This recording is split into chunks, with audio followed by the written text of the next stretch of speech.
Hi everyone, my name is Aya and I'll be your moderator for today's session.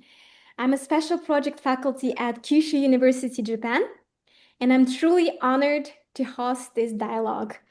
Tonight's event marks a special moment for Kazakh International Science and Technology Association. Exactly 1 year ago, we held our first meeting with Minister Sayasat Nurbek. That recording is available on our YouTube channel. But since then, so much has changed, and today's event is a chance to reflect on the progress and explore new directions for the future of science and innovation in Kazakhstan. Here's what we have planned for the next hour. I would like to ask everyone to mute themselves and Aya, you need to unmute yourself. okay, thank you. Here's what we planned for the next hour. First, a welcome address from Professor Serik Mirmanov, the president of our association. Then, Dr. Halmjan Isabeko will briefly introduce our association, what we are doing, and what is our progress. And after that, the floor goes to our main guest, Minister Sayasat Nurbek, who will speak about collaboration opportunities between global Kazakh scientists and universities in Kazakhstan. And finally, we'll open the floor for a Q&A session. Selected members will ask the pre-submitted questions. And if we have time, we'll open the floor briefly for participants to ask their questions. But please submit questions in the chat, and we'll select a few people to unmute themselves and ask questions to Mr. Sayasat Nurbek directly.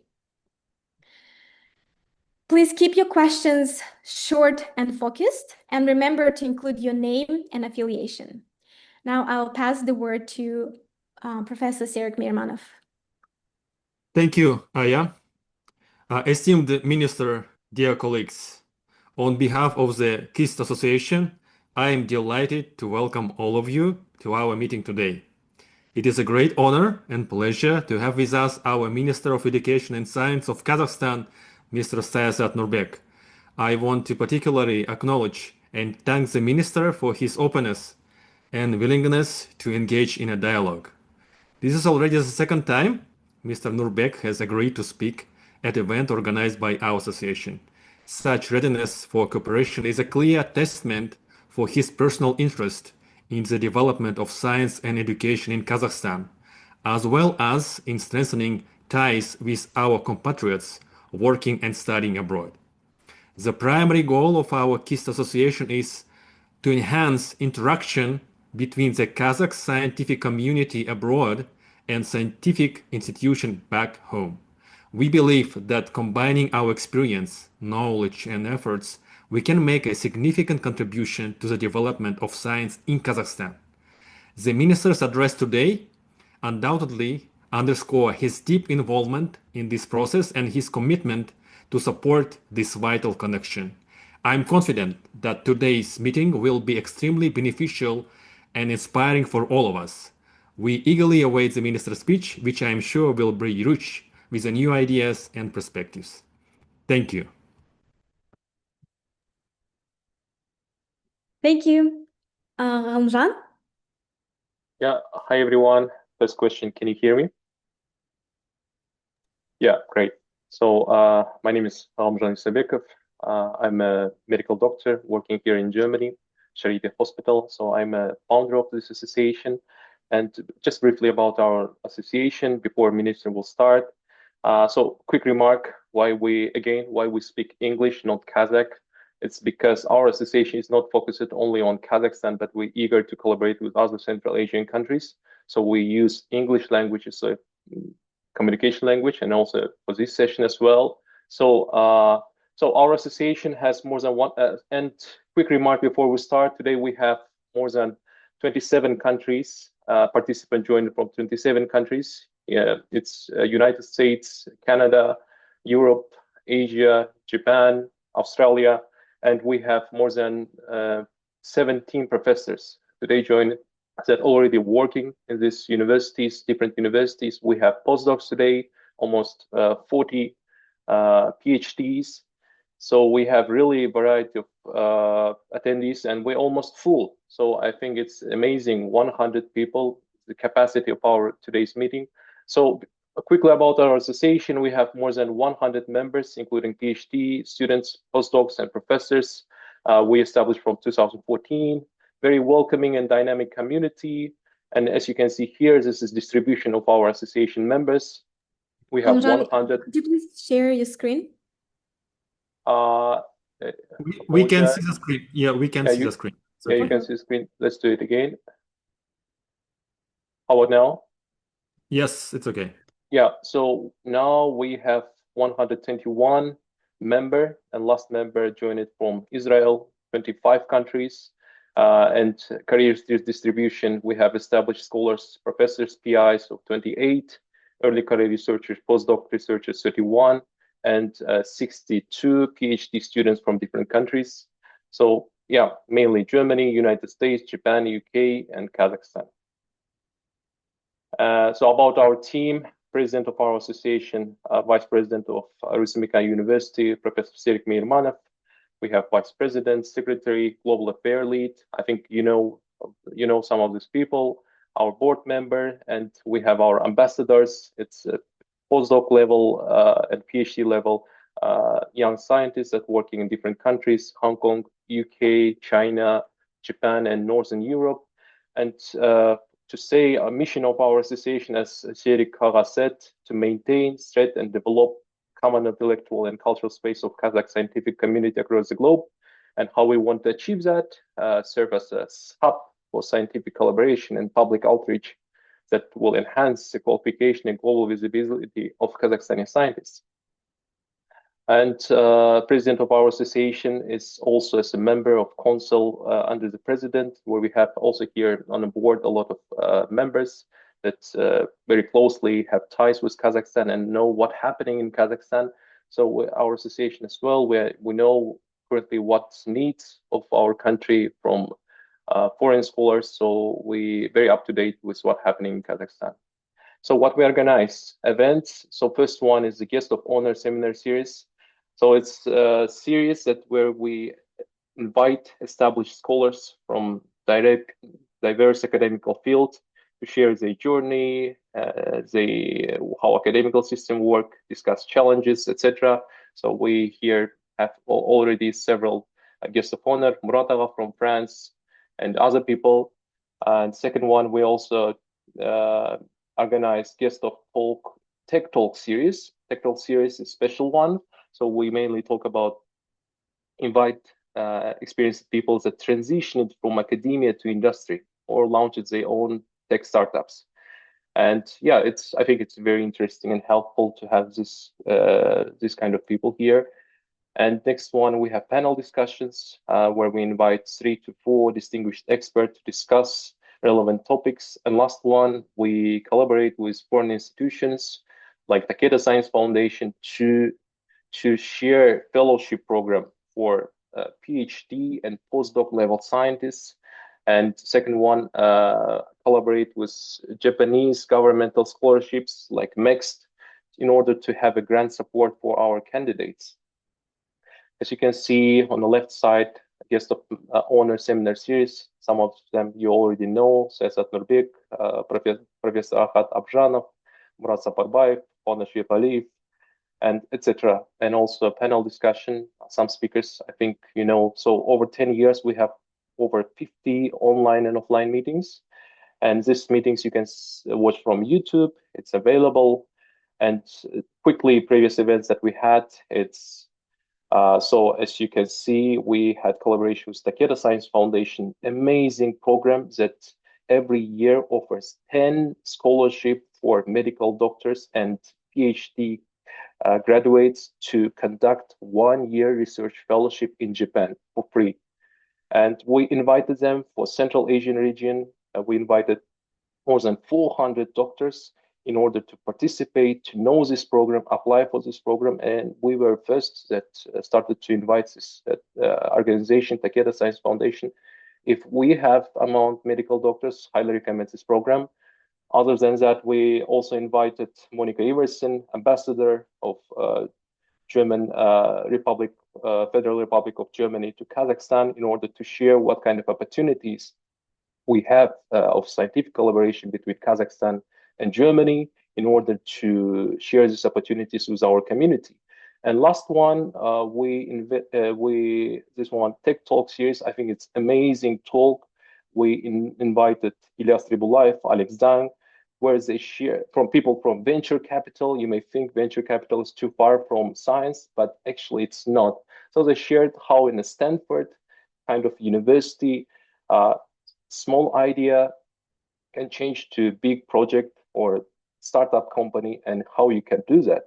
And I think for our community, it was very helpful where Alex shared his experience and some rules of the recent launched book. So we collaborate with Bolashak, Narcos University, Golem Project, and also our colleagues from North America.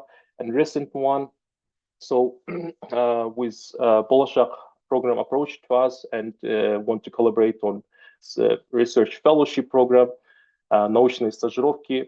So we know that we have a lot of our members, established professors, postdocs, and PhDs, and actually we want to connect Kazakhstani local scientists that want to go to fellowship to our scientists that working abroad.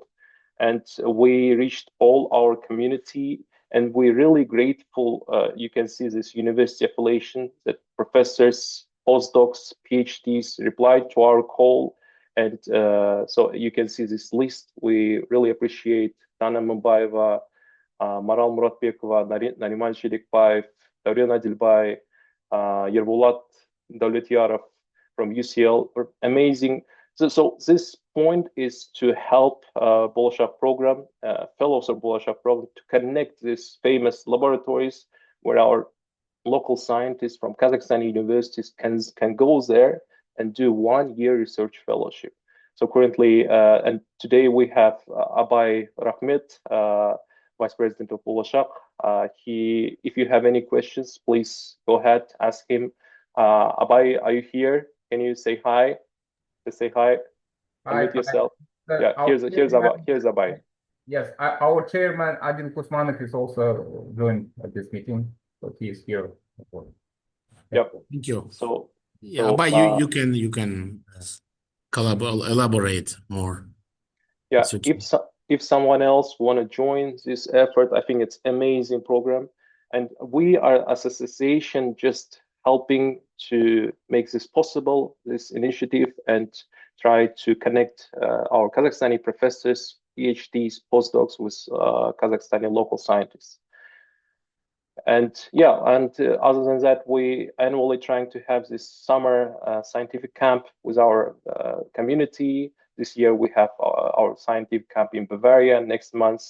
And if you're interested, we very welcome everyone, PhD, postdoc, professor, to join our community and to be in touch with all upcoming events. So with that, I really appreciate your time that you joined it today. I'm passing over to Aya. If you have any questions, please reach to us or write your question in the chat box. We will answer them. Thank you. Thank you, Sergey. Thank you, Halmjan, and everyone who participated in the introductory welcome speech. And I would like to now welcome the Minister of Science and Education, Mr. Sayasat Nurbek, to give his main talk. Thank you. Thank you, Aya. Thank you, Serik. Thank you for having us today. It is, let me give you first, I'll start with an update. So we had our meeting with general introduction of our strategy. So now I will, yes, here we go. So the idea and ambition of Kazakhstan was to position ourselves as an alternative academic and research hub of the Greater Eurasia region. And it took us 3 years to build the foundation. So far, so good. We're moving at quite impressive pace. It's gaining a lot of momentum and traction. So in 3 years, we were able to attract 39 solid research intensive universities to open their branch campuses or launch their partnerships in Kazakhstan with an idea to serve larger market of Greater Eurasia. And you could check the first recording. I was I gave a lot of details on the demographics changes in the region and everything happening at the moment in higher education, where traditional, conventional academic mobility centers, North America, Australia, European, UK, higher education systems are under a lot of pressure now, a lot of challenges. Just two quick statistics. 71% of all Indian students who got accepted to Canadian universities this academic year, they get rejected their visas. 350,000 Indian students who got admitted to British universities this academic year, only 4,000 visas were issued out of 350.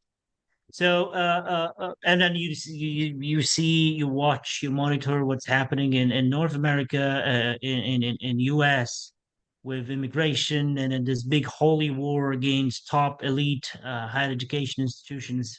So we can't comment this, but as Winston Churchill said, never let a good crisis go to waste. So that's what we did, and all these different forces that are now shaping transnational education, actually helping us. They are in our favor.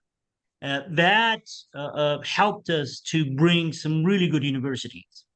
And that had an immediate result. So this academic year, we have record number of international students. We have 31,500 foreign students flocking to Kazakhstan, searching for safe havens, searching for access to proper good quality higher education. So 3 goals that we originally had: one, positioning and establishing Kazakhstan as academic hub for this greater region. Done. We more or less there. It's gaining a lot of traction. We're launching our Study in Kazakhstan campaign. So we already had fairs, big education fairs in Baku, in Islamabad, in Urumqi. Now we're going to Ulaanbaatar. There will be fairs, Study in Kazakhstan fairs in Xi'an, Beijing. So we're covering pretty much that wider area, wider market of Greater Eurasia. So far, so good. For the very first time in our history, we have over 3,000 students from Russia, over 2,000 students from China, Mongolia, Azerbaijan are becoming good. China becoming good markets for us with good purchasing power, diligent, disciplined students. We are not holding the door. We're kind of trying to control inflow of students from India and Pakistan. This year only, we had over 50,000 visa applications from India. But given the tensions and internal conflicts that might spill out to Kazakhstan, we now have to be very, very cautious. We have 3 universities from Russell Group, Cardiff, Exeter, and Queen's University of Belfast. We have universities from all 4 nations of United Kingdom, Heriot-Watt in Glasgow from Scotland, Queen's University of Belfast from Northern Ireland, Cardiff from Wales, De Montfort, Exeter, Coventry from England. We have 2 universities from one great state of Arizona. And it's very funny, very interesting that we have University of Arizona. It's our 3rd year of very good partnership in Petropavlovsk, our northernmost city. And if you draw a perfect line downward, we have Arizona State University in our southernmost city of Shymkent. And Arizona State University will have big ambitions. We're planning to open 2 campuses, one in Shymkent based on Awezov University and one in Alatau, close to Almaty. I'm going to give you a good overview of this. Second goal. So first goal, making money out of foreign students, creating additional income stream for our higher education. 30 billion tenge. So that's the first score we had with 31,500 students. One great byproduct of having academic tourists is jobs. So for one foreign student is served or 1.3 jobs. So basically, there's 31,500 international students. They create additional employment, or they get about 40,000 job places that are serving the students. They travel around, they drink coffee, they go to cinemas. So it's very good source of income. And countries like UK, US, they're making really good income. So just to give an example, British universities. Sayasat, I apologize. I think your presentation is stuck. We only on the first slide. No, that's it. I'm just. That's it. I'm Okay, here. sure. Thank you. No worries. I'm still on that map of ours. So a second great goal, big goal, is to upgrade, transform our existing public universities. So if you look at this map, we have found partners for every single regional public university in Kazakhstan. Harriet Watt Zhubanov University in Aktobe, Gubkina Oil and Gas University, Atra Oil and Gas University, Qazaq University, University of Arizona, Awezov University in Shimkin, Arizona State University, and so on and so forth. But third and main goal is to boost research. And I will give you really good examples of how these partnerships bring in research collaborations and research partnerships.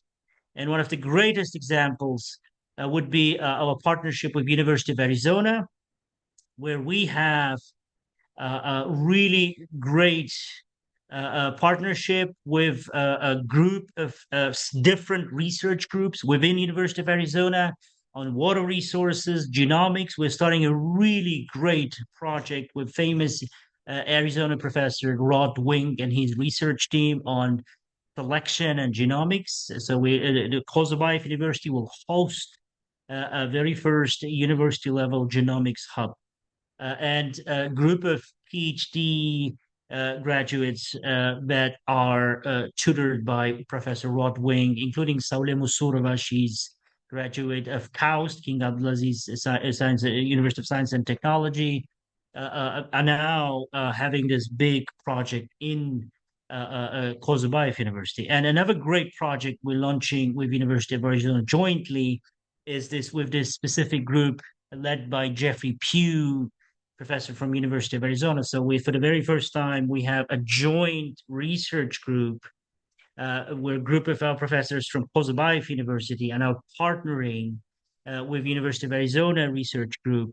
And we have shared IP, and it's a really project with huge potential, making high-end polymers out of sulfur. And Kazakh oil is rich with sulfur, 17 to 20%. So we have millions and millions tons of sulfur accumulated in Kazakhstan over the last 50 years. And it's a very cheap commodity. You sell a ton of sulfur, 80 to $100. You can make sulfuric acid, still cheap commodity. You sell a ton of sulfuric acid, 180, $200. But you make optics, you make lenses out of sulfur, and you can sell single lens for $100 or $500. So this joint research group was able to produce about 11 patents with shared IP, intellectual property, and there's some really good results of making all kinds of plastics, all kinds of polymers out of sulfur, including lenses, including complex polymers for toys, all kinds of plastic products, even this. So it's so far so good. These partnerships were able to bring in good research collaborations, and we do it in a very stupid way, actually, a very simple way. We travel to our partnership university.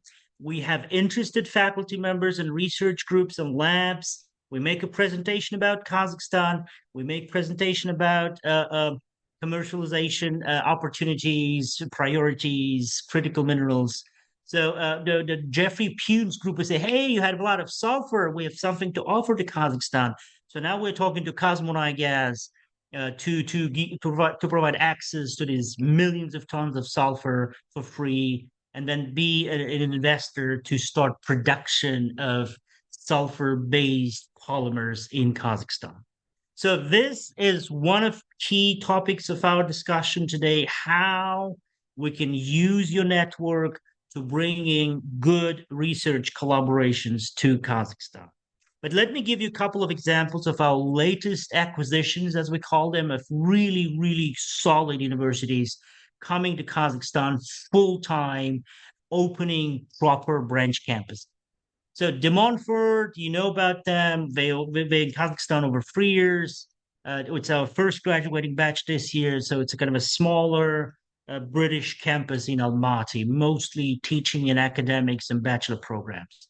Coventry, they're opening a proper branch campus in Astana this year with several bachelor programs. We provide them with 200 public scholarships, but we're launching a really needed pedagogy program. So we need a lot of teachers in Kazakhstan. And not only just teachers, we need teachers with international IGC, PGC certification, because we have a bunch of international schools opening in Astana and in Kazakhstan. So we need teachers with good command of English and proper certification. So that's Coventry. Cardiff, it's our major breakthrough. It's happening, dear friends. We're opening a branch campus of Cardiff this year in September. That's their building. We had an open day. Recruitment has already started with 4 bachelor programs: computer science and artificial intelligence, civil engineering, geology, and business management. The land is provided for free as a grant to Cardiff University. They decided not to wait until the end of construction. So it'll only expand. It'll be a proper big branch campus. We are now negotiating with AstraZeneca. We already had 2 big sessions with AstraZeneca's VPs, and AstraZeneca is bringing in a drug facility, drug production, pharmaceutical production in Almaty, and small R&D center for the very first time in the history of this region because of Cardiff University. And Cardiff University is now negotiating with Shymkent Medical Academy to start a university clinic.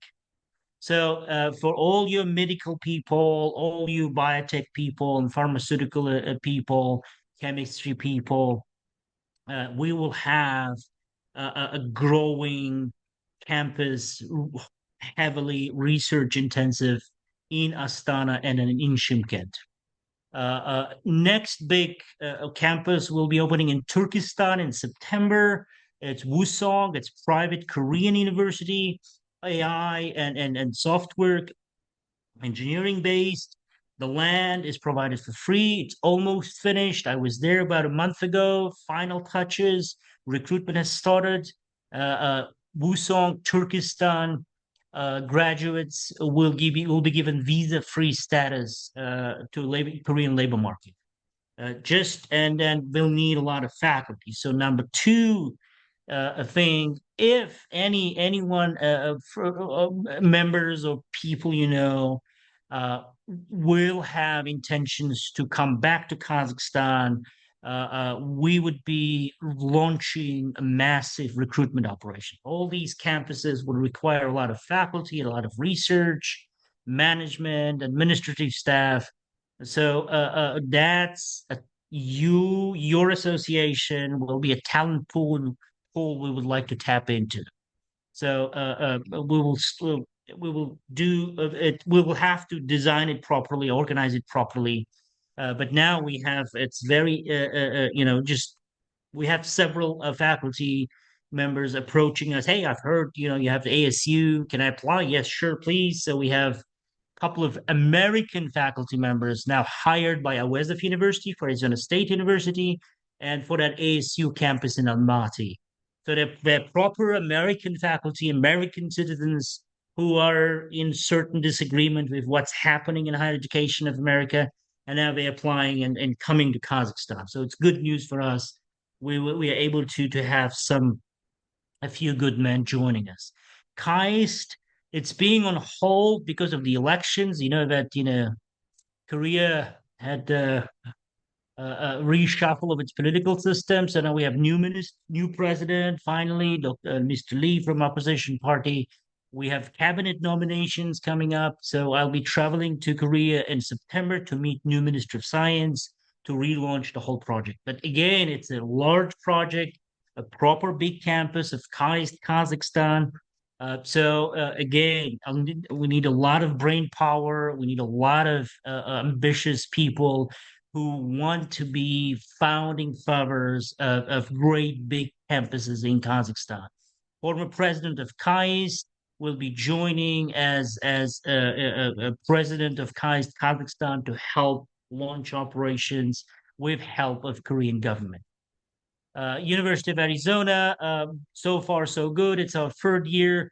This is just an example of how we delivered our promises on infrastructure. This is the lab infrastructure built specifically for University of Arizona in Petropavlovsk. We have a first batch of students going to Tucson for Tempe's ASU. Now we have two of them for their fourth year of study. So it's 3+1 formula, 3 years in Kazakhstan, 1 year in Arizona with a joint degree program. Bunch of Russian students. We enjoy. It's a very kind of a historic moment for us. Я приехал из России, из Екатеринбурга. Kazakhstan, Harriet Ward, really going really well with 3 bachelor programs. It's our third year. Again, a lot of students from Saratov. Здравствуйте, меня зовут Минин Арсений. Salam Kazakhstan. My name is Christian Dondrup, and I would like to a lot of Chinese students. This is something new. We've discovered China is a good market for us. So we have over 2,000 students from China in Kazakhstan this year for the very first time. We have a very big group of PhD students at Satpayev University for the time being. Good morning, I'm Qu Zhuangzhuang from China. I'm a first-year PhD student at Satpayev University. It's my honor to further my study here. My major is innovation technologies and new. And we love our Chinese students. They're very diligent, very disciplined, good purchasing power. So we'll be doing a lot of study in Kazakhstan activities. So we had one in Urumqi. We're going to Xi'an and in Beijing. There will be a large education exhibition in Beijing in October. And this is a very touching story I need to show to you. A 69-year-old lady from Turkey, most senior student at the moment, is pursuing her master degree in tourism management in Turkestan. Kadriye Şıklı 69 жаста.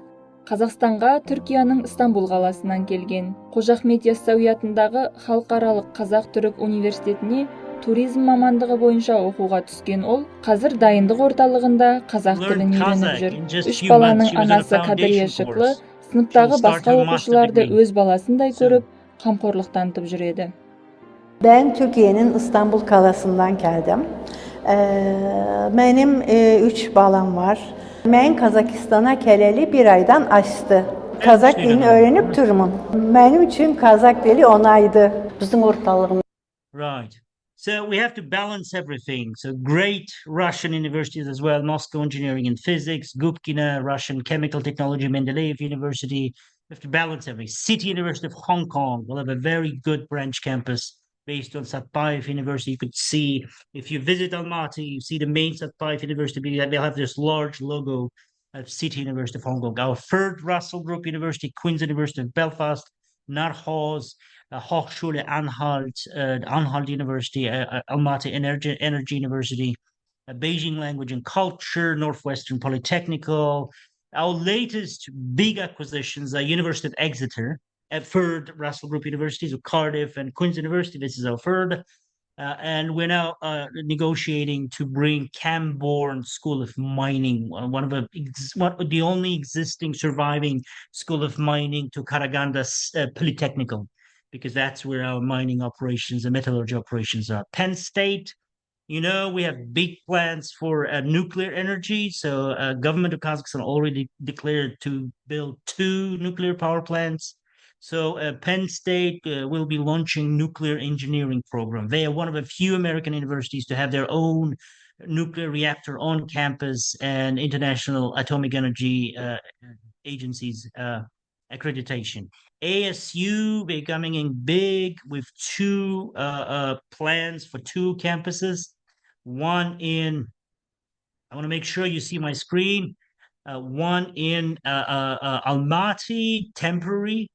AFD Plaza, if you see, the Almaty, it's right in the downtown area.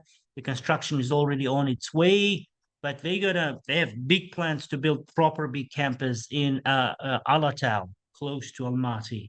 I'm going to show it to you. So these are just the designs, big plans. They want to make it really state-of-the-art ASU campus in close to Almaty, in what we call Science City, Naukograd. So now a draft of a law on science cities, on Naukograds, is now in the parliament. We're going through a lot of discussions. So several territories in Kazakhstan, like Kurchatov, like Alatau, close to Almaty, will be given very special status of science cities. It's a very familiar concept. In Novosibirsk, back in Soviet Union, there are 27 special scientific zones or territories. So we have identified the very first Naukograd close to Almaty. This is Almaty Airport. Institute of Nuclear Physics at Alatau, Posyolok Alatau. So 500 hectares of land is already allocated, and now we're drafting a law, and an ASU wants to be part of that research area. Here is the kind of a first designs of how this science city, Naukograd, will look like. And we started preliminary, the land is already allocated. Now there's a preliminary designs and planning and zonings. And some of the universities will be transferred from Almaty to this area, including ASU. ASU wants to build their proper campus in this zone. They'll have tax preferences. It'll be free economic zone with focus on research and academia. And there are several competing projects actually already, and also KAIST. So KAIST is considering 2 locations. One is Naukograd, Science City, and the other one is Alatau City, the new city which is now being designed, which will connect Almaty and Kapshagay Reservoir. And it'll have a specific zone, golden zone, so-called, for research centers, campuses, and medical centers. These are longer-term plans. It will need a lot of investment, a lot of infrastructure development.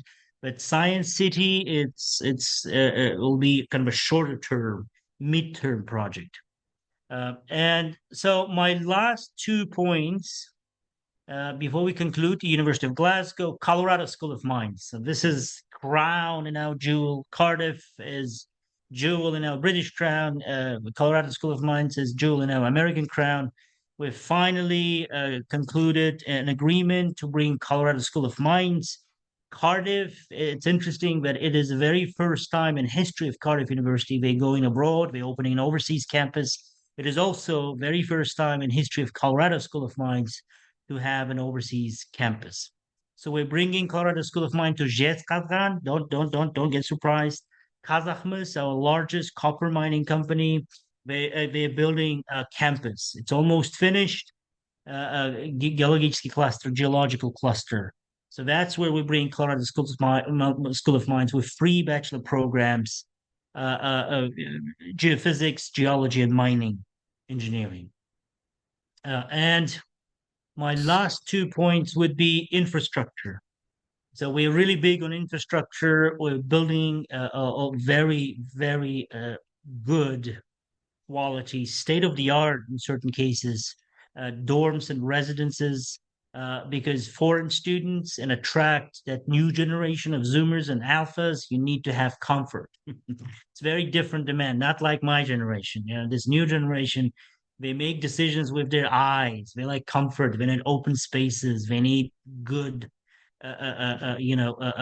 space to live and study.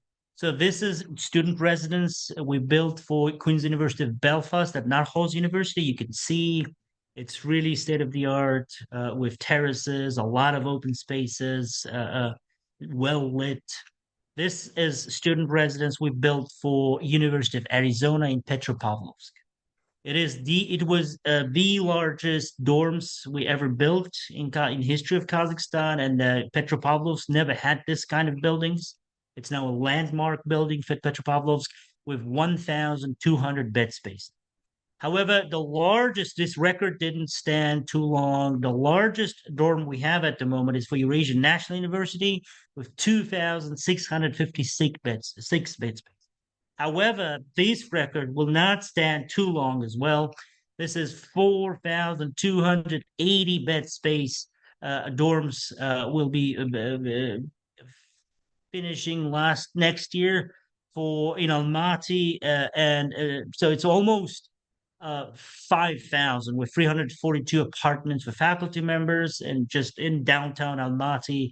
Qazaq, the architecture and construction university, it's just behind their main building.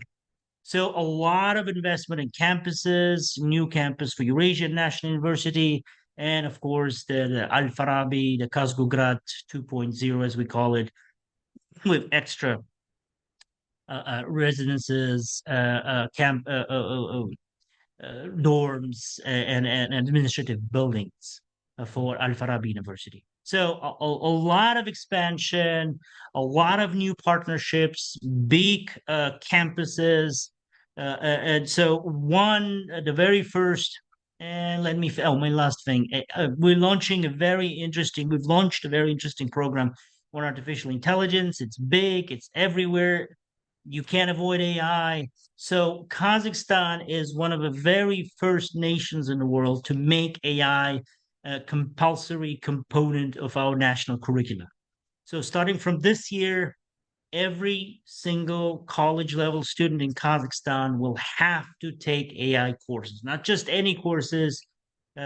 We have carefully designed several courses in partnership with Google, Huawei Corporation, NVIDIA, and out of 650,000 students we have in Kazakhstan, and in the last 4 months, 360,000 students have completed their training, basic training, and acquired certificates. They're certificate-based programs. We don't stop there.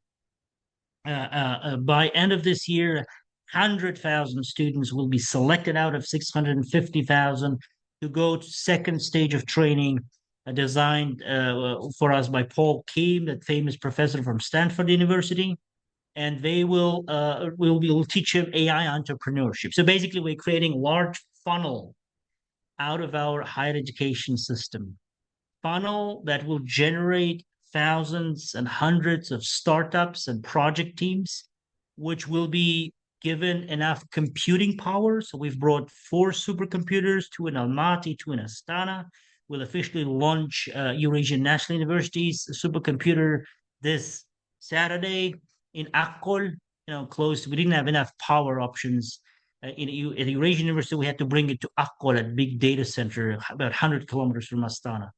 Al-Farabi, Nazarbayev University, and Satpayev University will host a joint combined computing power of 42 petaflops. Well, not much, but we believe it's enough for training purposes.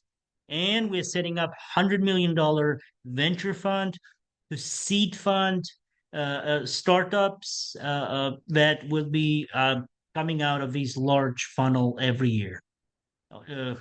So, what do I have? Let me see.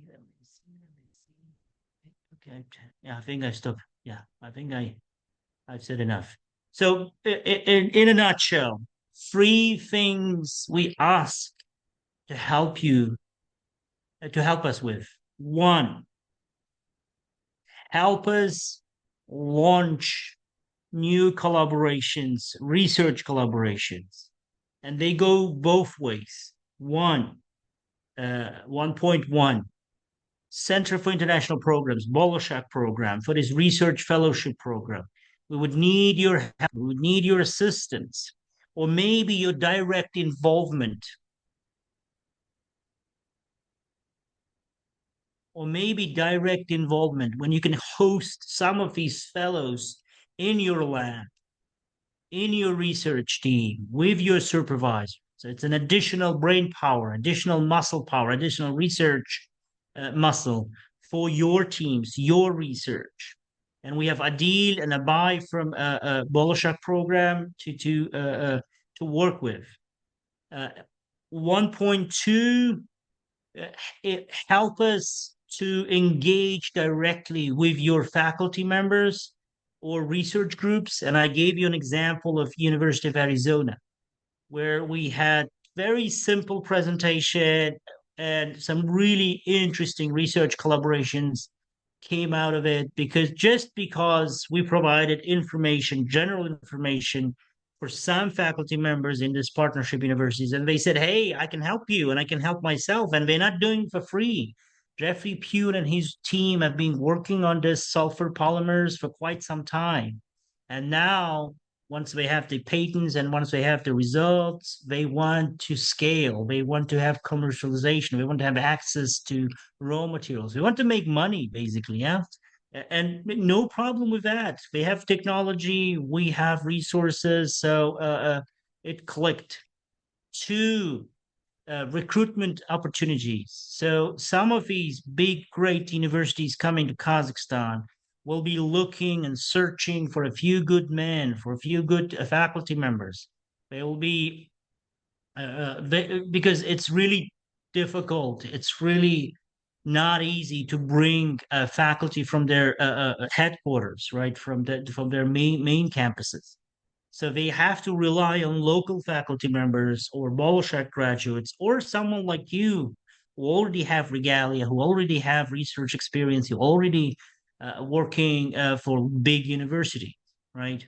And so we should, Adil, think about how we could engage, or maybe some of the faculty members who really searching for new opportunities, right? As I said, we've been already approached by some American faculty members who just want to go elsewhere, right? And we already have a couple of American university faculty members, professors who have been giving offers by local universities or these branch campuses. And third, we're looking for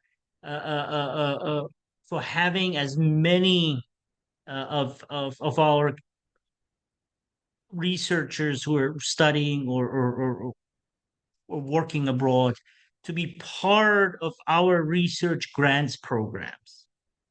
So we really, it's a big fight happening within Kazakhstan. We're fighting all generation. There was this big, you might have, you watched the media. So there are people who are 95 years old and they just, they don't produce nothing, but still they want to, how do I put that? So we had to make some harsh decisions. Like, look, we respect you.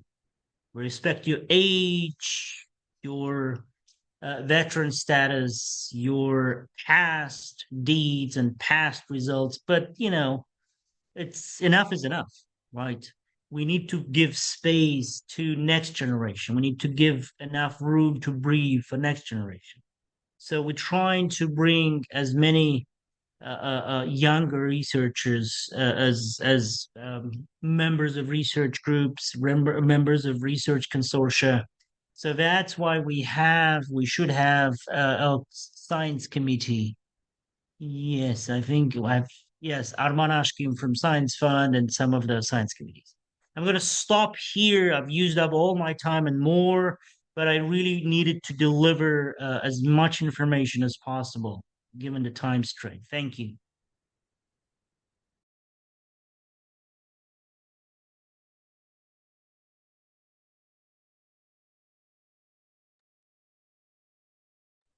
Thank you so much, Mr. Sayasat Nurbek, for sharing so many insights about what has been done, and what's more to do. And thank you for sharing the ideas how we can accomplish that. I would like to now move into our Q&A session, and we're gonna have a couple of questions from our association members. And I would like to start with Mohit. He submitted the questions prior to this event. So please, Mohit, go ahead. Hello, Mr. Sayasat Nurbek. My question is, I know that there are research grant and then the commercialization grant. Usually they are cohesive. If you're accomplished in the research grant in the end of 3 years or more, you can apply for the commercialization. But for me, it seems like commercialization grant requires more, like technology readiness level. I think it's around 6. So is there any way to fill this gap between these two grants so that to support early entrepreneurs or people who want to, for example, make an invention? For example, in Hong Kong, they have ideation programs and the incubation acceleration. These kind of programs are government funded, but usually delivered by the universities, usually public universities. So it might be very helpful, especially in fields like medicine, because in maybe as part of compulsory courses like AI courses. Thank you. Before Minister answer, Mohit, please say a couple of words about yourself. Yeah, I'm sorry. My name is Mohit Kumagambetov. I'm an ophthalmologist, senior research fellow in Hong Kong. I also work in Canada. At the moment, I am in the fellowship in Austria. Mohit, you also received some honor recently. Could you say? Yes, recently, the medical worker day, yes, by the president. Great honor. Congratulations. Thank you. We're really proud. Thank yeah. you. Great. So yes, there's certain gaps. So we have grant programs for individual researchers. We have what we call PTFE, the longer term or larger sums for kind of TRL, technology readiness level 4 to 6. And then there's Science Fund with their commercialization grants. So it's not an ideal system, but it tries to cover basic fundamental research. Fundamental institutions, they have their own direct funding, 3-year funding, so it's a bit different. So for basic research, then kind of a more applied research, and then for commercialization. So we tried to tweak the system, but so far we didn't succeed. Basically, we still stick with his traditional framework. So there are 3 types of grants, and given the maturity of your research project, you choose one of them. Right. We try to support young researchers as much as we can by providing them with separate young researchers, just column grants. It's getting a lot of momentum. We had like 2 months ago, we had all these just column recipients, about 300 of them at Eurasian National University. Some really good young potential with high potential researchers, really, really good, solid research ideas. So if you have, Mohit, any ideas how we can fill in the gaps, just tell us, right? We'll try to tweak the system. We can't change the basic framework right away because then, we'll have to amend a bunch of laws. And one thing we learned, you try to change the law in Kazakhstan, you'll need at least 2 years. I mean, it's a very long process. So pushing that basic law and science, it took us 2 years exactly. So there are a lot of bureaucracy involved, and we're really afraid, for any minister, and it's my 3rd full year as minister, losing 2 years, it's like we have a bunch of ministers who, they come with expiry dates, unfortunately, and some expiry dates are very fast. So a lot of ministers are really afraid to amend anything. But now we have a basic law, so we can make amendments. So any ideas, if you find them fit, if you think there are gaps that are covered, we will try to amend them. Yeah. Thank you so much, Mohit, for raising this important question and for discussing this matter. And I hope we can come up with the solution. So the next question we would like to ask, could you, Elvira, could you please unmute yourself and ask your question? It's another member of our association and it's another pre-submitted question. Good afternoon, everyone. We appreciate it a lot that you take time to join us today. So my question is, as you mentioned before, there are like around 37 universities, if I'm not mistaken, like foreign universities that open branches in Kazakhstan. And I believe some of these universities have already started to recruit like faculty members or like uh, other like suitable job positions. And my question is more about like, is there any kind of platform or like hub that all of these international universities or like local universities can share when they are looking for possible candidates, like so that people can submit their CVs and everything. And if they match with the position, I'm not talking about the priority as it was mentioned in the chat. I am asking about like equal opportunities for everyone for having this kind of platform. Thank you. Yeah, very quickly to Elvira, apologize. So, Sayasat Nurbek, from previous meeting, we remember you said a lot of bunch of people sending you CVs and you sending to another chat of rectors and they fighting for candidates. And Elvira's question, I think it was, do we have any platform where, for example, let's say one graduated PhD student or postdoc want to apply to these universities and he's throwing his CV on this system, and if it's matching with some universities, they inviting for interview, because I think it's very tedious sending separate to all universities. Thank you. Yes, and no, there's no such platform, and we need to do something about it. Adil, I'm not Adil, but okay. So is anyone from our ministry's team taking notes? Because this is something we need to tackle. This is something we need to solve, because it's very chaotic process at the moment, right? So every university is doing their own thing, and we're having big Zoom with all our partners. I think it's next week. Next week, yes. Next week we're gonna have all our partners. I think it's 2nd of July. So we will raise this issue. So we say to all our partners, look, there's no good. It's chaotic. It's decentralized. And there's a lot of good people would like to apply. So let's just join our forces. Just really quickly have this platform, and then yes. So this is something we need to solve. Yes. So yeah, just a second. I apologize.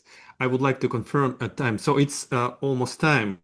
So I would like to confirm with the minister how many minutes you could let us to continue with questions, like 10 minutes or No, 5? I think yes. No, I have time. I have time. No worries.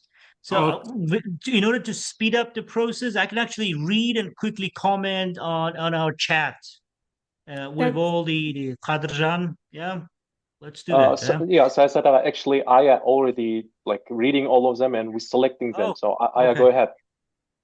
All right. Thank you so much, Elvira, for asking this question. And maybe we could discuss this further as our community has more than 100 members from different universities. Maybe we could serve as a platform to bridge the gap, to bridge the connection between local universities, local experts, and talents.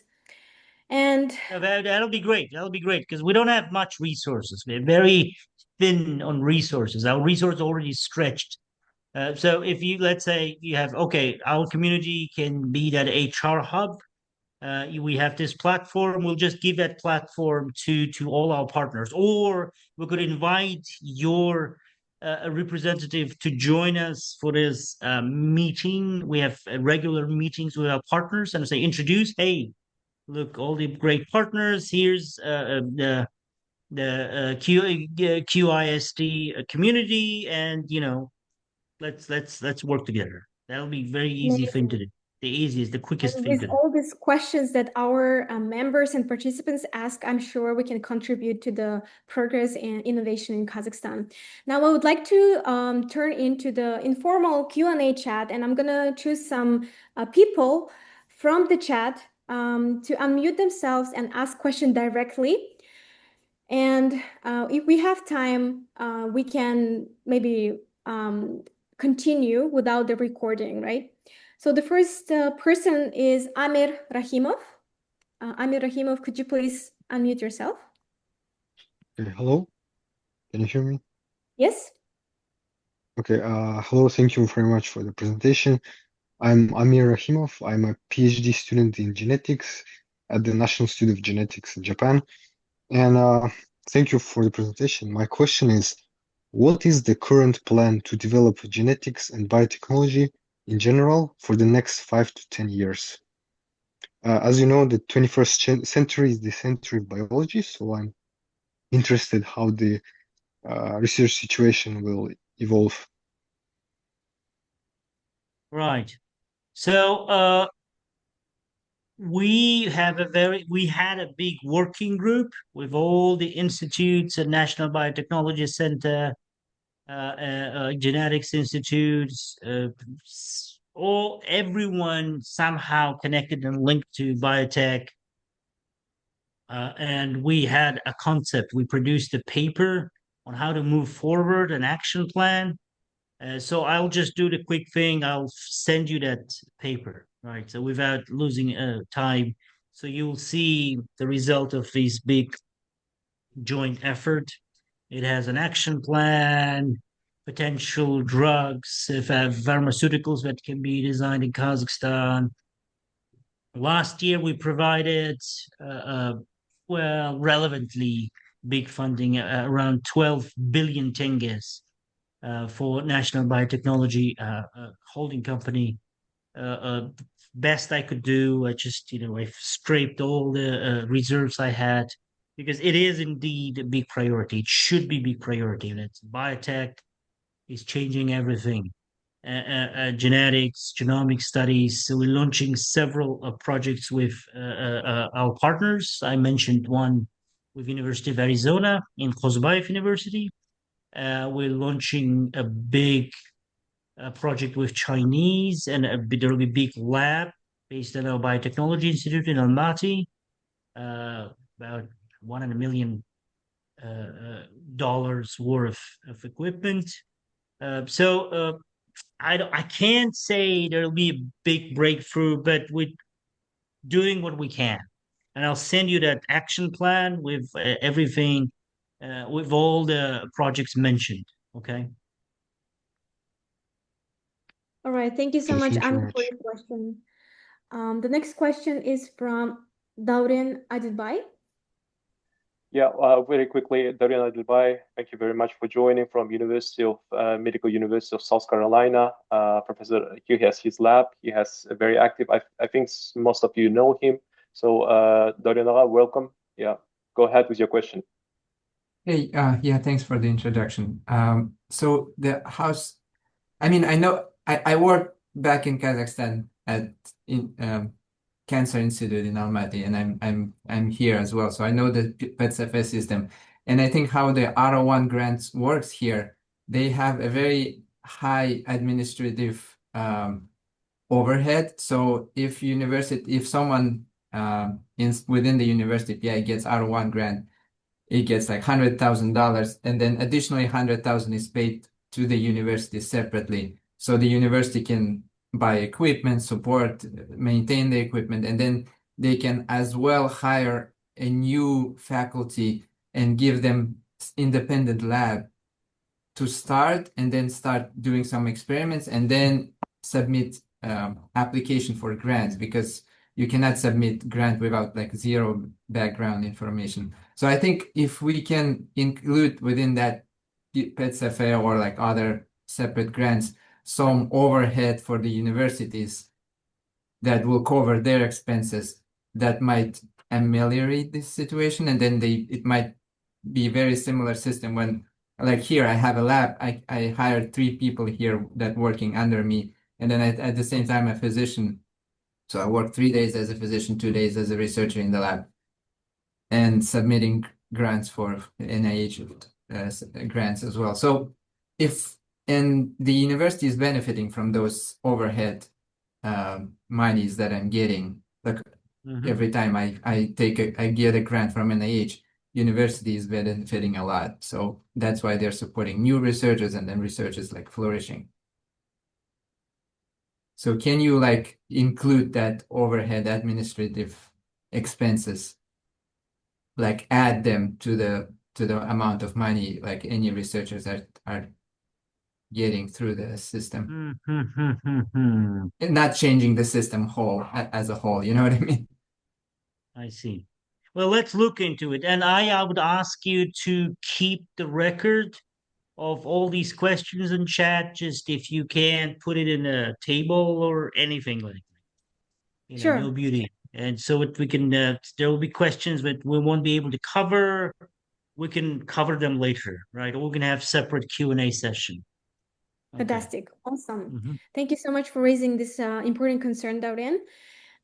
We had lots of questions about medicine, biology, STEM, and I would like to give opportunity for Mirgul to ask question about other sciences. Mirgul, could you please unmute yourself? Yes. Hi, everyone. Hi, everyone. Thank you for organizing this. Thank you for this presentation. I just have a broad question. So I'm doing research in social science. I know that our country's major focus is STEM now, but is there any priority or consideration for social science as well in our country? Are you considering any collaboration in this field, or it's just very limited area that you're considering? Yes, now our primary focus is on, we've seen engineering, nuclear energy, mining, AI. That map, and I'm actually sending it to the Telegram group. I'll send all the presentations and things I mentioned will be in soft copies as well. And that map is actually very instructive, and you'd see about 90% of all our collaborations are focused on engineering, energy, nuclear, AI, and metallurgy, mining. That's where the demand is. That's where our priorities are. Like critical minerals, by the way, if someone is interested, we were setting up a big rare earth metals enrichment research center in Almaty in partnership with Kiram, Korean Institute of Rare Earth Metals, with $16 million investments from Korean government. So they're really, really interested in critical minerals. The only several partnerships we have in social sciences and that might interest you. SOAS, that famous School of Oriental and African Studies, approached us with Adam Habib, the new director of SOAS, trying to relaunch the whole thing. So we'll be launching 2 master programs, hopefully. Ideally, quick comment from you, in partnership with Nazarbayev University. Their famous International Development Master Program and Eurasian Studies with that. Eurasian Studies, yes. Eurasian yes, Studies. It's hopefully it will be 1 or 2 year. It will be 1 or 2 year joint masters program. 1 year in Nazarbayev University and 1 year in London. So now we are working on the legislation, so allowing the students to cover 1 year by Bolshak scholarship, which is a broad part. Basically, there'll be split degree programs, PhD and master programs. So because it's too much of a financial burden for local universities, so that a second split part of a foreign partner will be covered by Bolshak. Yes, we're working on this one. Then University of Lorraine, French University, they have several programs on law, sociology, regional studies. Beijing Language and Culture University, Chinese language and literature, Mandarin literature, will be launching China Studies program. MGIMO, we're opening MGIMO branch campus in Astana this year with international law, international relations degrees. But yes, the bulk of our partnership program focus is on engineering and all the tech stuff. Sorry about that, because this is our priority at the moment. Yeah, sure. Thank you. Yeah, I think my question was more like if we can help those who are, I don't know, looking for a PhD opportunities in social science or some internships or like those kind of things. I think it's very No, greatly developed in the appreciated. US. Yes, Yeah. That was yes. more like a question that if we can do any Yeah. like help for those people who are interested in doing PhD or internship or any kind of research in social Right. science. Yeah. But thank you. Thank you. We're going to take Thank you. Very good.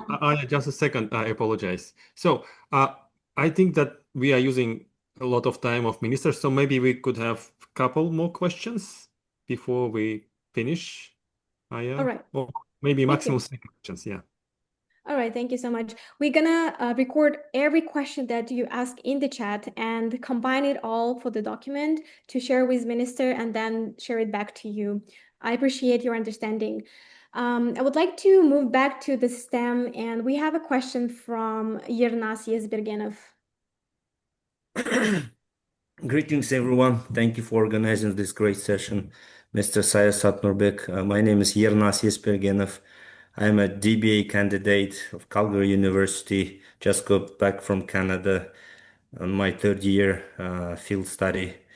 And my question is, my background is mechanical engineering. I represent heavy machinery industry in Kazakhstan. I'm the CEO of TAMG company.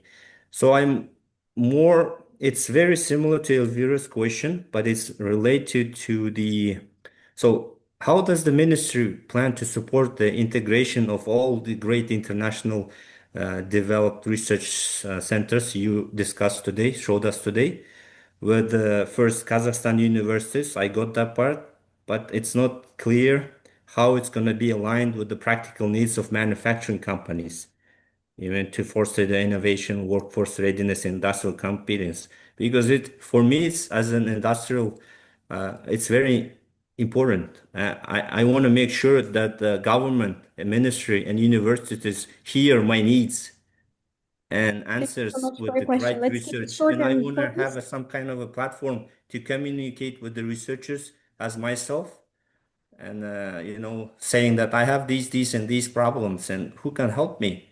So researchers can come and see, oh, I can help you with that. Or universities can tackle that. I don't make a note and let's make a research. We want Thank to you so much, have Jonas, for something like sharing. that. Let's be Yep. mindful of time. Thank you so Sorry. much. Thank you. Right. Thank you. So we try to bring these partnerships as close to industry needs as possible. I'll give you an example of Harriet Watt University. They wanted to come to Almaty. We took them to Aktobe because they have great expertise in oil and gas, petroleum engineering, electrical engineering. So we took them to Aktobe, being the oil and gas and metallurgy region, and free bachelor programs we launched in petroleum engineering, electrical systems, and computer science were identified by local industries. So we had a very special session with CNPC, Chinese National Petroleum Corporation, Aktupringen, ERG, NRC. They have large metallurgy, Donskoy mining company. So we had all the local industry leaders in the same room. Harriet Watt presenting their programs, and it was a joint decision, collective decision. So that local industry said, okay, if we can afford free programs, let's start with this free specific program, because this is what we need at the moment: petroleum engineers, sustainable energy engineers, we need electrical engineers, and we need computer science people, software engineers. Same story with Erkhataou, Mendeleev University. So there's this big chemical plant, Eurachim, which is relocating from Russia to Taraz, to Jambal region. And we specifically asked them what kind of institution we need to bring to make sure we build enough competencies for you. We said, so it's Mendeleev University. So we brought Mendeleev University, and we start with 2 bachelor programs. So I can go on and on. Basically, all these universities, they're not random. They're tailored to local industry needs or to like large national needs, like nuclear engineering. We searched for universities that will be potential partners. So Moscow Engineering and Physics in Almaty with nuclear engineering and nuclear physics programs. Then we know it'll be Chinese, so we have Xi'an Jiaotong, Xi'an Polytechnical, and Northwestern Polytechnical. Then we know the Koreans are interested, so we have KAIST, and we have Seoul Tech, and then we know that French are interested, so we have University of Lorraine, and then Germans. They shut down their nuclear program, but the competency is still there. So University of Anhalt, it was back in the days, it was big in German nuclear program, right? So we brought them in. So we try to bring in universities that have expertise. And my last example would be Kia has relocated large assembly plant to Kostanay. So for Kostanay Baitursunov University, we have brought Dong-E University, which used to be Corporate University of Hyundai, to make sure we train engineers locally. And there's a dual program now with Dong-E, Kostanay University, and Kia, a partnership. It's and then it's a dual training model where engineers at Kostanay University are trained at Kia plant with Korean standards accepted by Kia, right? So there's but you're right. So how do we make sure this is systemic? So anyone who has expertise or some industrial experience is part of this equation. So this is also something we need to work on. Any ideas are welcome. We don't have, like, I don't know, unique solutions. So we have to work on it, right? So the idea is to bring as many talented people as possible and providing access to these platforms. But with your permission, let me really quickly address some of the messages in the chat, right? We have Really one quick. more, maybe one more Okay, question. go ahead. Last Yes, go ahead. From Yerbolat, he's a postdoc from Chemical Department of University College London. And then if we have time, we can stop the recording and address the remaining questions. Yerbolat?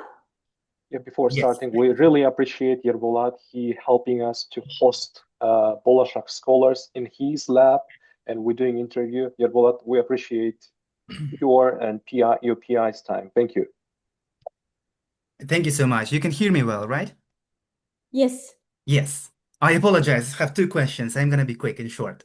Yeah, the first question is how much support is offered to fundamental science compared to, for example, applied or health sciences? And the second question is if a person is coming back in terms of salary, for example, because rumors have it that there is a discrepancy for example, foreign professors and the Kazakh professors in those new projects, like Kazakh people, like Kazakh citizens are paid less. So is it possible to eliminate that? I mean, so that salary is given based on kind of merit, not nationality. Thank you so much. Yes, thank you. One, for fundamental science, we allocate roughly about 10% of our budget, which is not enough, but this is guaranteed direct funding. So this is how we structured it about 2 years ago. Every research institute that has fundamental nature and fundamental focus, we sign 3-year contracts with them. So they come up with their research plan. It's approved. Why 3 years? It's our budget cycle. So everything in Kazakhstan is actually linked to the Ministry of Finance. Ministry of Finance is super ministry. They run everything in this country. Anything you can do or can't do, it's linked to them. So that they have this 3-year budget cycle, they have 1-year budget cycle. So you can't change everything because the whole structure of public governance in Kazakhstan, it's kind of a link to that budgeting framework and funding framework. So 3-year research plan, we sign and we give them a 3-year money. It's basic funding, but it's great in the sense that the directors, they don't have to run and work, and search for money. It covers all their basic needs, rent, communication, utilities, basic salaries, everything. So and all any research, any grant they apply to would be just additional bonus. So they are they have guaranteed fixed funding. It's called fundamental научные исследования for fundamental research. So we think it's a good solution because back in the days, the fundamental institutions had hard times because it was all win or lose, all or nothing.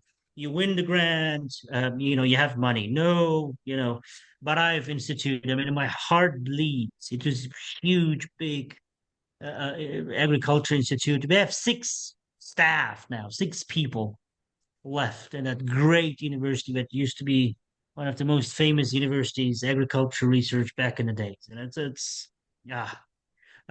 Second, yes, I would tell you there is certain discrimination because foreign citizens are given and they demand, and most of the times they are given preferences and higher salaries and bonus packages and golden parachutes. And it all started, well, I hate to say that, I mean, not with Nazarbayev University, but it contributed a lot to this culture. Because back in the days, getting good faculty member to Kazakhstan was not easy, right? And the labor market was different. So they had to put in some extra things to bring people in, like golden parachutes. There's the big bonuses, exit bonuses, things like that. Free apartments, schooling for kids, stuff like things like that. We will work, and I've seen this quick comment. You can't really mess with academic independence, and you can't really impose to your HR policies, but we have good rapport, we have good relations with our partners. It's all based on trust. We delivered our promises. We gained some good trust from them in terms of land, infrastructure support, administrative support. I'm going to send one more presentation to Telegram. I'm really sorry about that. We have created a very special legislative framework to extend accreditation and licensing of these great universities, top 250, not all of them, on territory of Kazakhstan, right? So we have a lot of trust. So we can consult with them. We can talk to them and say, look, we have some really good people, same credentials, professors, postdoc, DBAs, what's so not, wherever, good experience, same research experience. So just we want to make sure everybody's treated equally, right? So I think Adil, can you note this? And I'll just Samrat, I don't think he's here. Our next partnership meeting will have Serik, or we'll have someone representing the community to present themselves, present the community, and we can talk to our partners. Say, look, guys, there's this really good talent pool. We don't interfere with the HR policies and recruitment policies. It's just this great talent pool we would love you to be friends with and tap into, because these are really, really experienced researchers and faculty members and professors with great potential, and it'll be easier for you to recruit them, basically, because some might have plans to come back or already back to Kazakhstan, right? So, like, you take the situation, experience of China when we had thousands of Chinese scholars abroad, and when now a lot of them coming back, for software engineers, professors, and faculty members. Kai Fu Lee, that famous AI expert, he spent most of his mature life in US, but now he's back. He's in Beijing and Hong Kong with Cineventures because AI superpower is one of the AI superpowers is China now. You want to do cutting research on AI? It's China or US or that not many countries you can go to cutting edge research, and so he decided to come back to China. So we had the privilege to talk to him. He's a member of an AI council under the president of Kazakhstan. And he said, "Wow, I'm back and I have relatives. It's much cheaper. I have much, a lot of, I'm in the spotlight, right? Because, I'm, and the government is toying with me, like, hey, yeah, please, Kai Fu stay in China." So we should actually create the same culture. Like you have great Kazakh researcher, here are the new opportunities for you, new challenges. We will try our best to create or recreate this kind of culture. We would need your support as well. So next strategic partners meeting, we'll have a presentation. We have yourselves, your representative to talk about the community. Yeah. Thank you so much, Sayasat Nurbek, for sharing, for answering these questions. To be mindful of time, of your time and your team, our participants, if you have time, please address the questions you would like from the chat, or I'll just quickly, just a couple of comments, and I'll have to run, I'm afraid. But this is what we can do. Can you please talk some more? Aya, and rely on your help, and Serik, Ghalamjan, on your help. And if we have pool of questions for next meeting, we can do this extra second meeting, just Q&A, because you have enough information now, just Q&A. So we'll spend that next meeting just answering questions, yeah? Sure, with pleasure. I saved questions in the chat. Yeah. Yes. So Madina says, just curiosity, it seems that Qazaq and Pavlodar were left out from this university collaboration map. Why? I actually mentioned that Qazaq, we're bringing Colorado School of Mines in partnership with Kazakhmys. And Pavlodar, yes, it's our only region not covered at the moment. So we're still searching good partners for Pavlodar State University and Pavlodar Pedagogical University. No one should intervene with the university's independence and recruitment strategies. Yes, but then again, having this trust with our partners, we would recommend them, and we would position your community as partner of this big network, right? Which would be great, because otherwise they'll spend a lot of money hiring executive search companies. This is what a lot of these big universities do. They hire specialized companies, talent recruitment, executive search companies.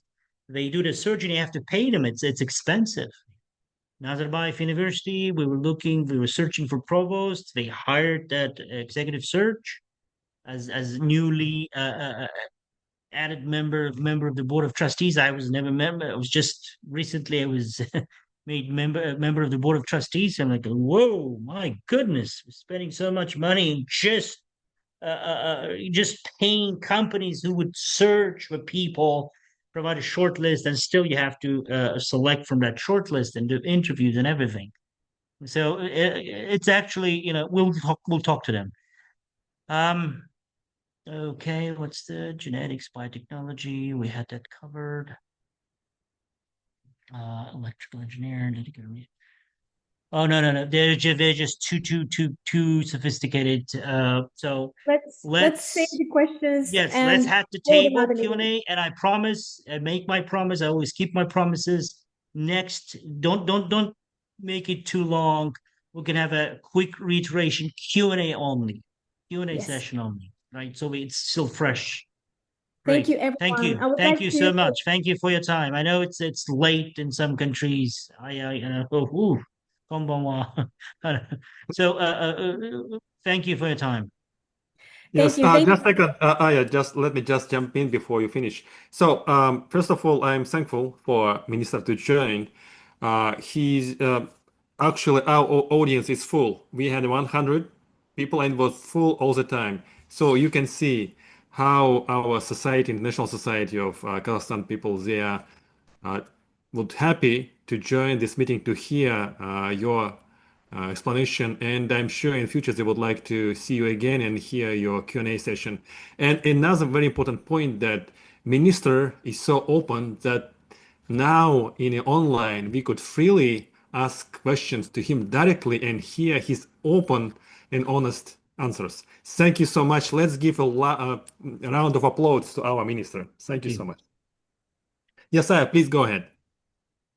Thank you, Serik, for pointing this out. I would like to thank our guest, Mr. Sayasat Nurbek, our speakers, everyone who asked questions, everyone who engaged in the conversation, who joined us across the world. It has been exactly 1 year since the first meeting, and we hope this kind of dialogue becomes a tradition where Kazakhstan's scientific leadership regularly connects with the global Kazakh academic and innovation community. We want to bridge a gap and link science, policy, and industry, connecting students, professors, and founders, all working together to shape the future of Kazakhstan. In today's conversation, we inspired new ideas, new questions, and we invite you all to stay connected. So please join our community, join the membership, add our Instagram, Telegram account, and thank you again. And I'll see you next time. Thank you so much. Thank you. Yes, thank you. Last one, group photo. Let's take a group photo. Please open up your video, your camera for a second. And please smile. So 1, 2, 3, cheese. Again. 1, 2, 3, cheese. Again, and last one. We have a few pages. 1, 2, 3, cheese. Good. Awesome. Thank you so much. Yeah. We will send you, please leave your email address. We will send the picture to you. Thank you so much. Yes. Bye-bye. See you. Thank you for joining, everyone. Thank you for your questions. Have a great day. Have a good night. Bye-bye.